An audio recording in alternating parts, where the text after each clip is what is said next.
இருந்துச்சு. அந்த குளத்துல 3 ஃபிஷ் இருந்துச்சான். ஒரு நாள் அந்த குளத்துல தண்ணி கம்மியாயிட்டே போச்சான். அப்போ ஃபஸ்ட்டு ஃபிஷ் சொல்லுது, நாம் இந்த குளத்தை விட்டு போயிடலாம் வேறு குளத்துக்கு அப்படின்னு சொல்லுதான். அப்போ செகண்ட் ஃபிஷ்ஷும் தேர்டு ஃபிஷ்ஷும் சொல்லுது, நீ இதை இப்படி சொல்லிகிட்டே இரு, நம்ம எல்லோரும் இந்த குளத்துலையே இருக்கலாம் அப்படின்னு செகண்ட் ஃபிஷ்ஷும் தேர்டு ஃபிஷ்ஷும் சொல்லுதான். அப்போ அந்த ஃபஸ்ட்டு ஃபிஷ் நீங்கள் 2 பேரும் இப்படியே சொல்லிட்டுருங்க, நான் வேறு குளத்துக்கு போயிடுறேன் அப்படின்னு ஃபஸ்ட்டு ஃபிஷ்ஷு போயிடுச்சு.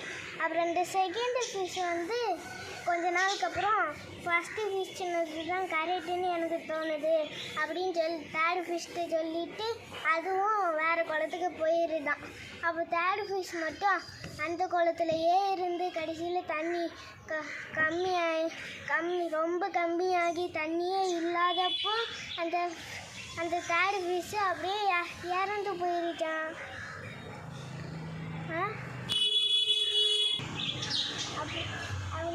இந்த கதையை பற்றி நான் என்ன கற்றுக்கிட்டேன்னா, இதை ஃபஸ்ட்டு ஃபிஷ் மாதிரி ரொம்ப புத்திசாலியாக இருக்கணும்.